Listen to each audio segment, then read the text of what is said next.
हरे कृष्णा। आज आषाढ़ मास के कृष्ण पक्ष की द्वादशी तिथि है और आज 7 जुलाई दिन सोमवार को व्रत का पारण किया जाएगा। व्रत के पारण का शुभ मुहूर्त सुबह 5:24 से 8:36 के बीच में व्रत का पारण किया जाएगा। यानी जिन भक्तों ने कल एकादशी का व्रत रखा था, आज वे अपना व्रत खोलेंगे। आज का दिन बड़ा ही शुभ और मंगलकारी है। एकादशी के व्रत के पारण के दिन तुलसी माता और लक्ष्मी माता की कथाओं को सुनने से ही व्रत पूर्ण माना जाता है और भक्तों की समस्त मनोकामनाएं पूर्ण होती हैं। तो जिन लोगों ने व्रत नहीं भी रखा है, उन्हें भी द्वादशी के दिन तुलसी माता की कथाओं को सुनने से धन संपत्ति और अनंत शुभ फलों की प्राप्ति होती है। तो आइए भगवान श्री कृष्ण लक्ष्मी नारायण जी के चरणों का ध्यान करते हुए इन कथाओं को सुनते हैं। बोलिए श्री राधे कृष्ण भगवान की जय।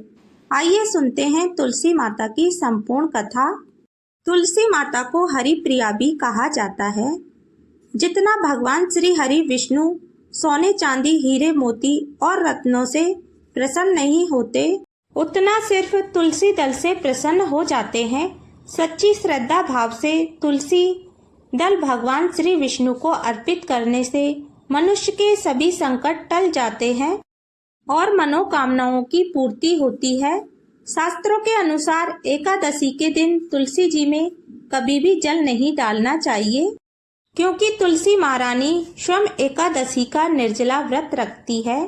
इसलिए द्वादशी के दिन व्रत के पारण के समय तुलसी माता को जल अवश्य चढ़ाना चाहिए और पूरे विधि विधान से पूजा पाठ करके उनकी कथाओं को सुनकर ही अपना व्रत खोलें। एक बुढ़िया माई थी, तुलसी जी को सींचती थी और कहती थी, हे तुलसी माता, सच की दाता, मैं तेरा बिरला सींचती हूँ, मुझे बहू दे, पीताम्बर की धोती दे, मीठा मीठा घास दे, वैकुंठा में वास दे, चटक की चाल दे, पटक की मौत दे, चंदन का काट दे, रानी सा राज दे, दाल भात का भोजन दे, 11 की मौत दे, कृष्ण जी का कंधा दे। तब तुलसी माता यह सुनकर सूखने लगी तो भगवान ने पूछा, हे तुलसी, तुम क्यों सूख रही हो? तो तुलसी माता ने कहा कि एक बुढ़िया रोजाना यही बात कह जाती है, मैं सब बात तो पूरी कर दूंगी, लेकिन भगवान श्री कृष्ण का कंधा कहाँ से लाऊंगी? तो भगवान बोले, जब वह मरेगी तो मैं अपने आप कंधा दे आऊंगा, तो बुढ़िया माई से कह देना। जब बुढ़िया माई मर गई तब सब लोग आ गए। जब माई को ले जाने लगे तो वह किसी से नहीं उठी। तो भगवान श्री कृष्ण वहां 12 वर्ष के बालक का रूप धारण करके आए और बालक ने कहा, मैं कान में एक बात कहूँगा तो बुढ़िया माई उठ जाएगी। बालक ने बुढ़िया माई के कान में कहा, बुढ़िया माई, मन की निकाल ले, पीताम्बर की धोती ले, मीठा मीठा घास ले, वैकुंठा में वास ले, चटक की चाल ले, पटक की मौत ले, कृष्ण जी का कंधा ले। यह सुनकर बुढ़िया माई हल्की हो गई तो भगवान कृष्ण ने उन्हें कंधा दिया और बुढ़िया माई को मुक्ति मिल गई। हे तुलसी माता, जैसे बुढ़िया माई को मुक्ति दी वैसे ही सबको देना। प्रेम से बोलिए तुलसी महारानी की जय। भगवान श्री कृष्ण की जय। अब आप सुनिए तुलसी माता की दूसरी कथा। शिव पुराण के अनुसार पौराणिक समय में दैत्यों का राजा दंभ हुआ करता था। वह बहुत बड़ा विष्णु भक्त था।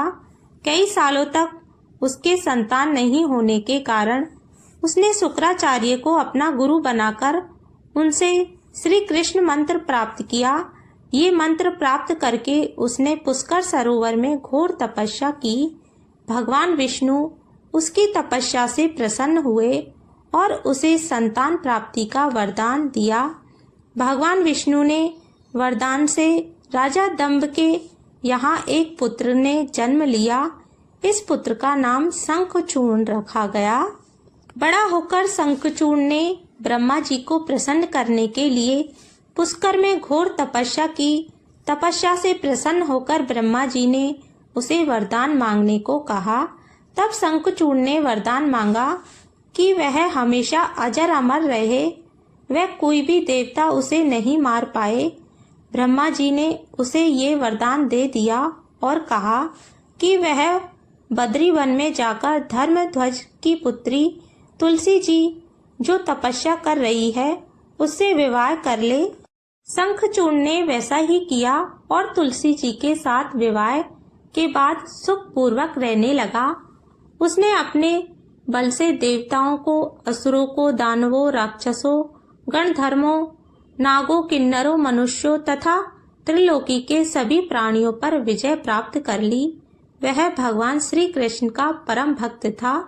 शंखचूड़ के अत्याचारों से सभी देवता परेशान होकर ब्रह्मा जी के पास गए और ब्रह्मा जी उन्हें भगवान विष्णु के पास ले गए। विष्णु ने कहा कि शंखचूड़ की मृत्यु भगवान शिव के त्रिशूल से होगी, अतः आप उनके पास जाएं। भगवान से उन्हें चित्ररत्न नामक गण को अपना दूत बनाकर शंखचूड़ के पास भेजा। चित्ररत्न ने शंखचूड़ को समझाया वह देवताओं को उनका राज्य लौटा दे, परंतु शंखचूड़ ने मना कर दिया और कहा कि वह महेश्वर से युद्ध करना चाहता है। भगवान शिव को ये बात पता लगी तो वे युद्ध के लिए अपनी सेना लेकर निकल पड़े और दानवों में घमासान युद्ध हुआ, परंतु ब्रह्मा जी के वरदान के कारण शंखचूड़ को देवता नहीं हरा पाए। भगवान शिव ने शंखचूड़ का वध करने के लिए जैसे ही अपना त्रिशूल उठाया, तभी आकाशवाणी हुई कि जब तक शंखचूड़ के हाथ में श्री हरि कवच है और उसकी पत्नी सतीत्व अखंडित है, तब तक इसका वध असंभव है। आकाशवाणी सुनकर भगवान विष्णु वृद्ध रूप धारण कर शंखचूड़ के पास गए और उसे श्री हरि कवच दान में मांग लिया। शंखचूड़ ने वह कवच बिना किसी संकोच के दान कर दिया। शंखचूड़ का रूप बनाकर तुलसी के पास गए। शंखचूड़ रूपी भगवान विष्णु ने तुलसी के महल के द्वार पर जाकर अपनी विजयी होने की सूचना दी। ये सुनकर तुलसी बहुत प्रसन्न हुई और पति रूप में आए भगवान का पूजन किया। ऐसा करते ही तुलसी का सतीत्व तो खंडित हो गया और भगवान शिव ने युद्ध में अपने त्रिशूल से शंखचूड़ का वध कर दिया। तब तुलसी को जब पता चला कि वे उनके पति नहीं हैं बल्कि वे तो भगवान विष्णु हैं, तो क्रोध में आकर तुलसी जी ने कहा कि आपने छल पूर्वक मेरा धर्म भ्रष्ट किया है और मेरे पति को मार डाला, अतः मैं आपको श्राप देती हूँ कि आप पाषाण होकर धरती पर रहें। तब भगवान विष्णु ने कहा, देवी तुम मेरे लिए भारतवर्ष में रहकर बहुत दिनों तक तपस्या कर चुकी हो। तुम्हारा ये शरीर आदि रूप में बदलकर गंडकी नामक नदी के रूप में प्रस्तुत होगा। तुम पुष्पों में श्रेष्ठ तुलसी का वृक्ष बन जाओगी और सदा मेरे साथ रहोगी। तुम्हारे श्राप को सत्य करने के लिए मैं पाषाण शालिग्राम बनकर रहूंगा। गंडकी नदी के तट पर मेरा वास होगा। प्रेम से बोलिए भगवान विष्णु की जय और तुलसी माता की जय। आइए अब सुनते हैं गरीब ब्राह्मण और तुलसी माता की कहानी। एक नगर में एक गरीब ब्राह्मण अपनी पत्नी के साथ रहता था। वो भिक्षा मांगकर अपना सारा जीवन गुजारता और भगवान की पूजा में लगा रहता था। वह उतनी ही भिक्षा मांगता था जिससे उसके और उसके परिवार का पेट भर सके। उस नगर का राजा बहुत धनवान और ब्राह्मणों का उद्धार करने वाला था। राजा अपने महल से किसी भी ब्राह्मण को खाली हाथ नहीं जाने देता था। दूर दूर से ब्राह्मण राजा के पास आते और उससे मुंह मांगा दान देकर आशीर्वाद देते थे, चलते जाते थे। एक दिन ब्राह्मण की पत्नी ने ब्राह्मण से कहा कि दूर दूर से ब्राह्मण राजा के पास ही मनचाहा दान लेकर चले जाते हैं और तुम यहाँ के यहाँ एक भी दिन राजा के पास नहीं गए। जन्म भर कंगाली कहाँ तक झेलूं? आज तुम जाओ और राजा से कुछ मांग कर लाओ। ब्राह्मण ने अपनी पत्नी को समझाते हुए कहा कि तू तो बावरी है, हमें धन की क्या जरूरत, हमें इतना तो मिल ही जाता है जिससे हम अपना पेट भर सके, और राजा का धन अच्छा नहीं होता, वो हमें नहीं लेना चाहिए। ब्राह्मण की पत्नी जिद पर अड़ गई और बोली, मैं तुम्हारी एक भी बात सुनने वाली नहीं हूँ। कब तक हम कंगाली में जीते रहेंगे? तुम तो रोज माला लेकर बैठ जाते हो। अपने बच्चों को क्या खिलाएं, क्या पहनाएं? जब बच्चे दूसरे बच्चों को पहनते ओढ़ते और खाते पीते देखते हैं तो उनका मन भी ललचाता है। आज तुम राजा के पास जाओ, राजा बहुत भला व्यक्ति है, वो हमें जरूर मुंह मांगा दान देगा। मजबूर होकर ब्राह्मण राजा के महल की ओर चल दिया, पर राजा उस समय महल में नहीं था। ब्राह्मण को वापस लौटना पड़ा। दूसरे दिन ब्राह्मण की पत्नी ने ब्राह्मण को फिर से महल में भेजा, परंतु राजा फिर से महल में नहीं मिला।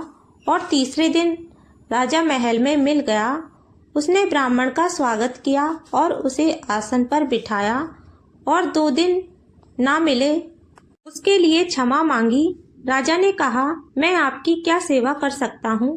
ब्राह्मण ने कहा, जो मांगूंगा आप वो दे सकोगे? राजा ने कहा, हाँ कहिए, मैं आपकी क्या सेवा कर सकता हूँ?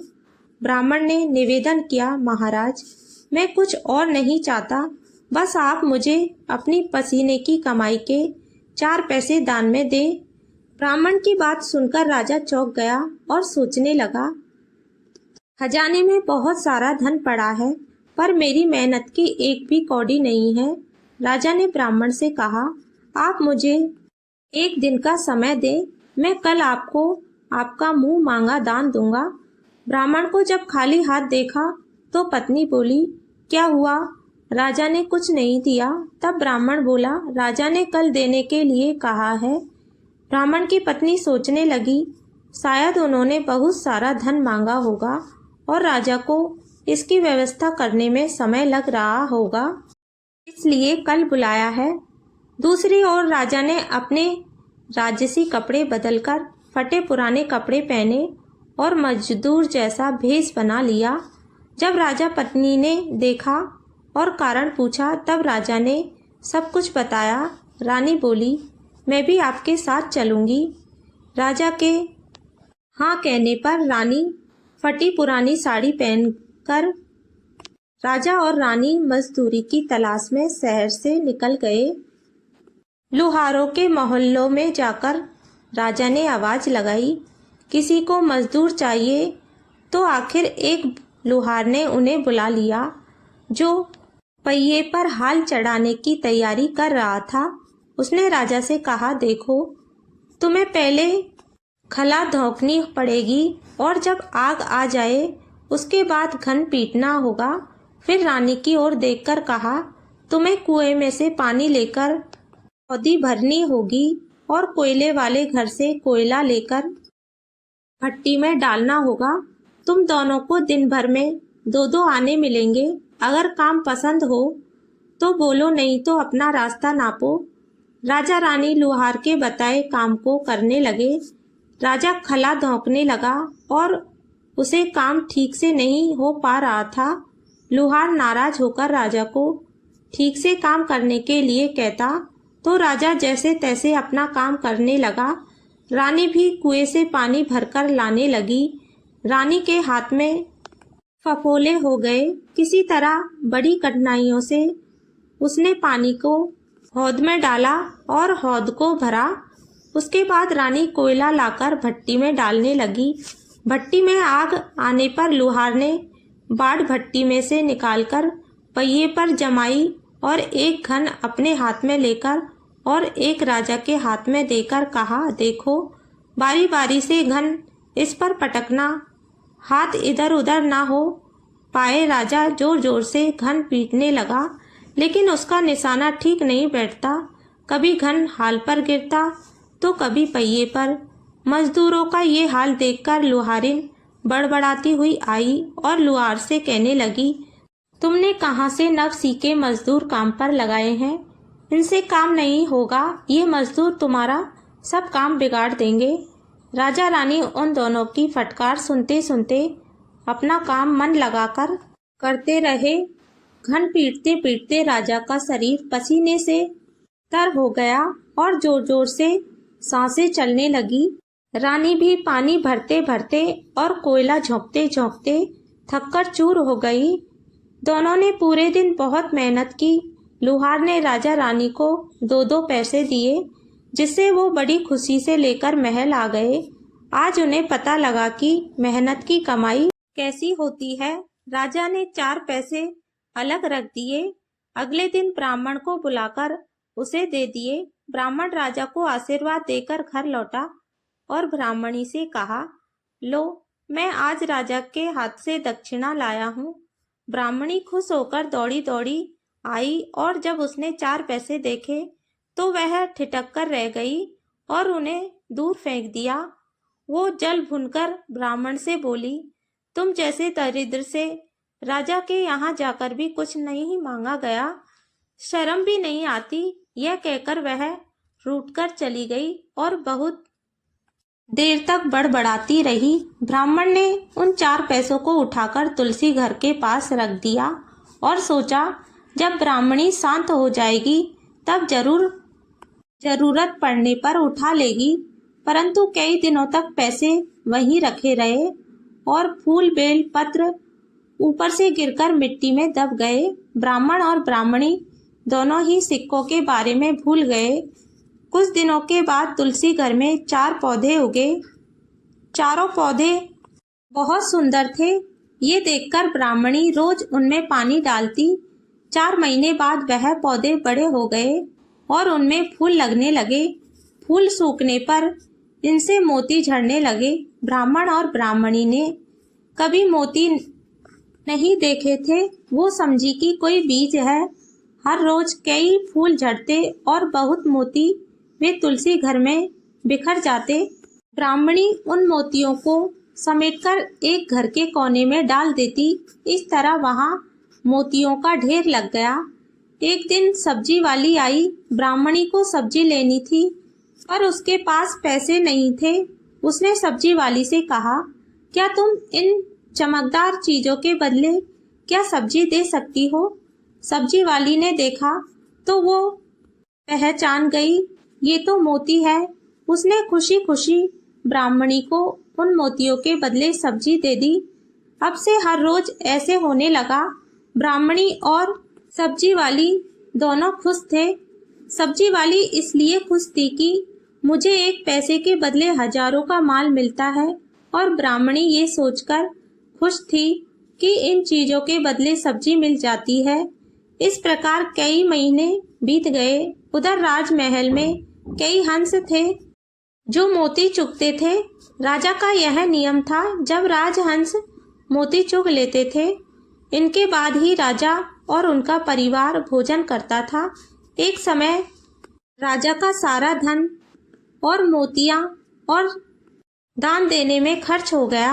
अब राजा को मोती खरीदने तक पैसे नहीं बचे। यह खबर पूरे नगर में फैल गई। ब्राह्मण और ब्राह्मणी को जब ये पता चला तो उन्होंने यही विचार किया कि राजा बहुत दानी और नेक दिल है। उसने अपना सब कुछ दान कर दिया, यहाँ तक कि उनके पास शायद कुछ नहीं है। ऐसे हालात में हमें उन लोगों की सहायता करनी चाहिए। तो ब्राह्मण ने कहा, अगर तू कहे तो इसमें से कुछ बीज राजा को दे दूं। ब्राह्मणी कहती है, इससे सब्जी और काम की चीजें मिल जाती है। ब्राह्मणी ने कहा, हाँ, मैं इसके बदले सौदा लिया करती हूँ। ऐसा कहकर ब्राह्मणी एक टोकरी बीज भर लाई। ब्राह्मण राजा के पास पहुंचा और उसे मोती दिए। राजा को सारी बात बताई। राजा उन मोतियों को देखकर चौंक गया। उसने मोती राजहंस को दिए। राजहंस उन्हें चुगने लगे। ये देखकर राजा ने ब्राह्मण से कहा, ये एक एक मोती सैकड़ों रुपयों का है। सच बताओ, आपके पास इतने मोती आए कहाँ से? ब्राह्मण बोला, महाराज, ऐसे तो हमारे घर पर बहुत हैं, और राजा को पूरी बात बताई। राजा अपने मंत्रियों के साथ ब्राह्मण के घर पहुंचे और उन चारों पौधों को देखा। पूछताछ में उन्हें सिक्कों वाली बात सामने आ गई। जब पौधों को देखा तो उनकी जड़ के नीचे वही सिक्के चिपके हुए थे। आज ब्राह्मण और ब्राह्मणी को मालूम हुआ उनके पास लाखों करोड़ों की दौलत है। वे साधारण बीज समझते थे। ब्राह्मण ने सोचा, ये धन मेरे लिए किस काम का। ऐसा सोचकर ब्राह्मण ने सारे मोती राजा को दान में दे दिए। राजा की आंखें खुल गई। मेहनत के धन की कीमत उन्हें मालूम पड़ गई। उस दिन राजा ने प्रण कर लिया कि मैं खजाने के पैसों से एक भी पैसा अपने खर्च में नहीं लगाऊंगा। अपना खर्च मेहनत करके चलाऊंगा। खजाने और ब्राह्मण के दान से राजा ने जनता के हित में कई धर्म कार्य शुरू किए। तुलसी माता की कथा समाप्त होती है। प्रेम से बोलिए माता तुलसी की जय। अब आप सुनिए लक्ष्मी माता की कथा। एक दिन माता लक्ष्मी जी की बड़ी बहन ज्येष्ठा ने उनसे कहा, कुछ दिनों से एक बात मेरे मस्तिष्क में कौन रही है। सोचती हूँ कि तुमसे पूछूं या नहीं। ऐसी क्या बात है बहन? मन में जो कुछ भी है निसंकोच होकर पूछो। वैसे भी कोई बात मन में ना रखकर उसका समाधान कर लेना ही बुद्धिमानी होती है। लक्ष्मी जी ने मुस्कुराते हुए कहा कि मैं अक्सर यही सोचती रहती हूँ कि सुंदरता में हम दोनों बराबर हैं। फिर भी लोग तुम्हारा आदर करते हैं और मैं जहाँ भी जाती हूँ वहाँ उदासी छा जाती है। मुझे लोगों की घृणा, लोगों के क्रोध का शिकार होना पड़ता है, जबकि हम दोनों सगी बहनें हैं। ऐसा क्यों है? लक्ष्मी जी ने हंसकर कहा, सगी बहन या समान सुंदर होने से ही आदर नहीं मिलता है। उनके लिए अपने को भी कुछ करना चाहिए। तुम लोग मेरा आदर इसलिए करते हैं कि मैं उनके घर पहुंचते ही मैं उनके सुख के साधन जुटा देती हूँ। संपत्ति और वैभव से आनंदित होकर लोग मेरा उपकार मानते हैं, तभी मेरी पूजा करते हैं। अगर तुम्हारा ये हाल है, जिसके यहाँ तुम जाती हो उसको गरीबी, रोग और आपदा सहन करनी पड़ती है। इसी वजह से लोग तुमसे घृणा करते हैं। कोई तुम्हारा आदर नहीं करता। आदर पाना है, तुम दूसरों को सुख पहुंचाओ।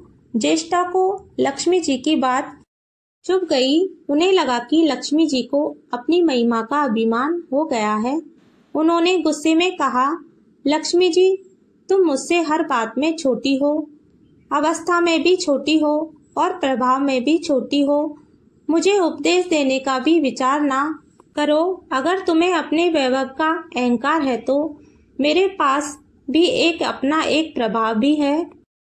मैं जब अपनी पर आ जाऊं तो मैं तुम्हारे करोड़पति भक्त को भी पल भर में ही भिखारी बना दूं। लक्ष्मी जी को हंसी आ गई और वो कहने लगी, बहन, तुम बड़ी हो इसलिए कुछ भी कह लो। जहाँ तक प्रभाव की बात है, मैं तुमसे कम नहीं हूँ। जिसको तुम भिखारी बनाओगी उसको मैं दूसरे दिन एक ही क्षण में रंक से राजा बना दूंगी। मेरी महिमा का अभी तुम्हें पता नहीं।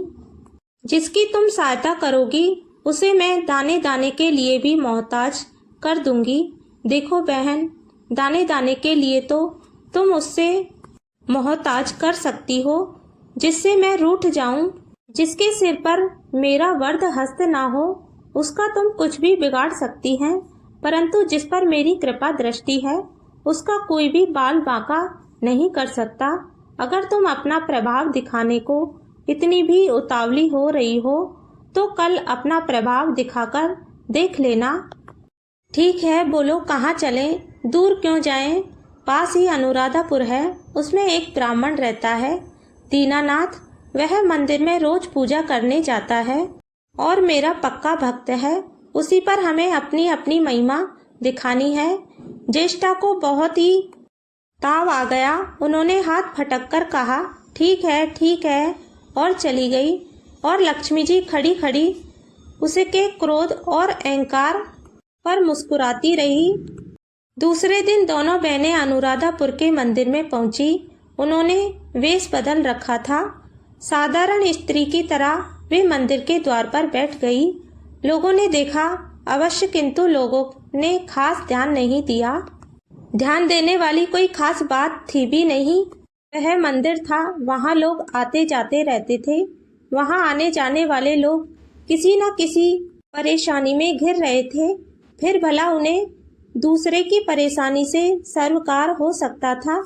फिर थोड़ी देर बाद वहाँ मंदिर में एक पंडित आया। दोनों बहनों की नजरें उस पर जम गई। पूजा करके वह लौटने लगा। तब ज्येष्ठा ने कहा, लक्ष्मी, तुम्हारा भक्त आ रहा है, बन पड़े तो कोई सहायता करो। लक्ष्मी जी ने कहा, करती हूँ अभी। एक पोला बांस तीनों के रास्ते में रख दिया, जिसमें मोहरें भरी हुई थी। ज्येष्ठा ने बांस को छूकर कहा, अब तुम मेरा भी प्रभाव देख लेना। पूजा करते हुए दीनों ने रास्ते में पड़ा वह बांस उठा लिया। उनका विचार था कि वह किसी काम आ जाएगा। घर में 100 जरूरतें होती हैं। अभी वह पंडित कुछ आगे ही बढ़ा था कि उसे एक लड़का मिला। लड़के ने पहले पंडित जी से राम राम की, फिर बड़ी ही विनम्रता से बोला, पंडित जी, मुझे अपनी चारपाई के लिए ऐसा ही बांस चाहिए। दादाजी ने यह कहकर भेजा है कि जाओ बाजार से ले आओ। ऐसा बांस पंडित जी कहाँ मिलेगा? दीनों ने कहा, मैंने मोल नहीं लिया, रास्ते में पड़ा था सो उठा लाया। तो तुम्हें जरूरत है तो तुम ही रख लो, वैसे बाजार में 1 रुपए से कम का नहीं है।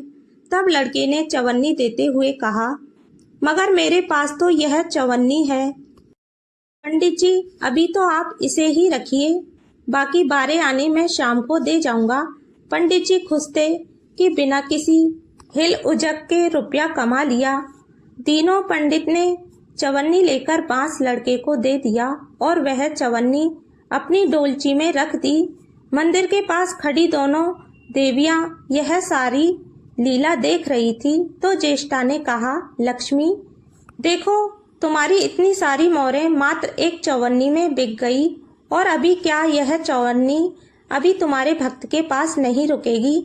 चलो उसके पीछे पीछे चलते हैं और देखते हैं क्या होता है। दोनों बहनें दीनों के पीछे पीछे चलने लगी। एक तालाब के पास दीनों ने डोलची रख दी और कमल के फूल तोड़ने लगा। उसी बीच एक चरवाहा का लड़का आया और डोलची में रखी वह चवन्नी लेकर भाग गया और दीनों को पता ही नहीं चला। फूल तोड़कर वह अपने घर चलने लगा। इतने में वही लड़का आता हुआ दिखाई दिया जिसने चवन्नी लेकर उस बांस को लिया था। करीब आकर वह बोला, पंडित जी, यह बांस तो बहुत वजनी है। दादाजी ने कहा है कोई हल्का बांस चाहिए, इससे चारपाई ठीक नहीं होगी। यह लीजिए, आप अपना बांस लीजिए, कहकर उसने बांस पंडित जी के हवाले कर दिया। दीनों ने बांस ले लिया, लेकिन चवन्नी तो डोलची में ही थी ही नहीं। तब उसने कहा, बेटा, चवन्नी तो कहीं गिर गई, तुम मेरे साथ घर चलो, वहाँ दूसरी दे दूंगा। इस समय मेरे पास एक भी पैसा नहीं है।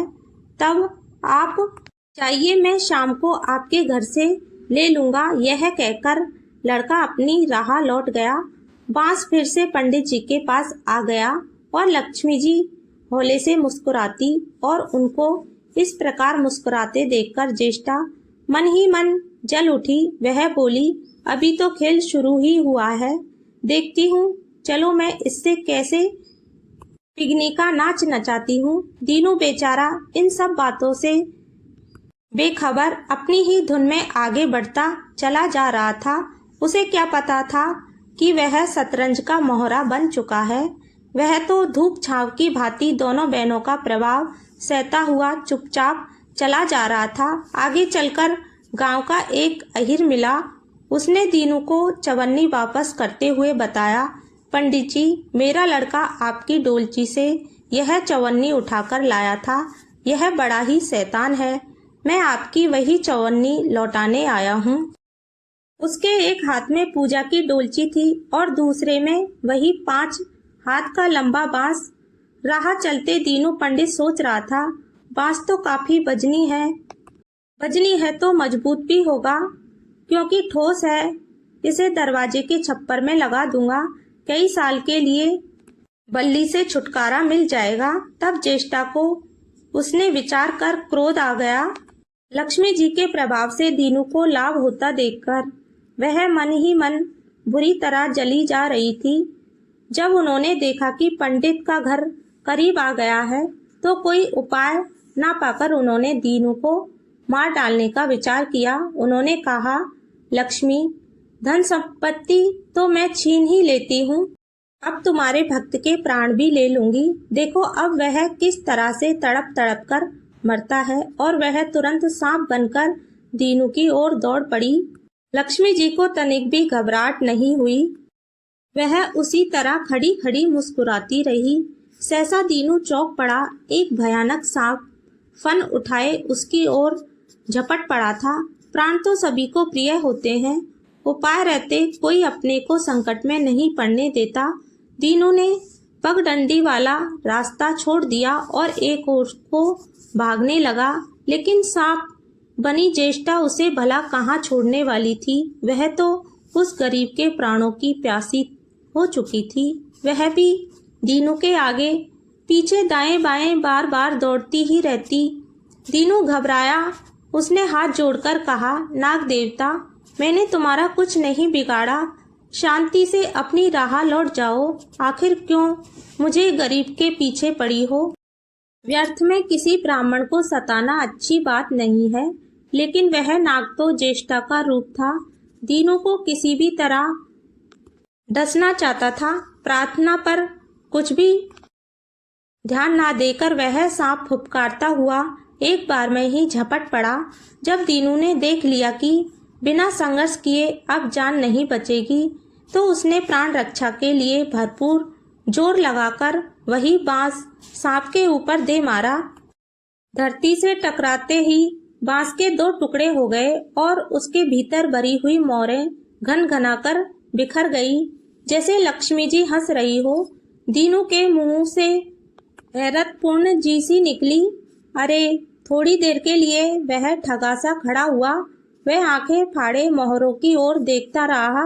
एक पल के लिए तो वह सांप को ही भूल गया, परंतु फिर जैसे उसे झटका सा लगा, सांप का ध्यान आते ही उसने उसकी ओर गर्दन घुमाई तो देखा बांस की चोट से सांप की कमर टूट गई है और वह लहूलुहान अवस्था में झोपड़ी की ओर भागा जा रहा है।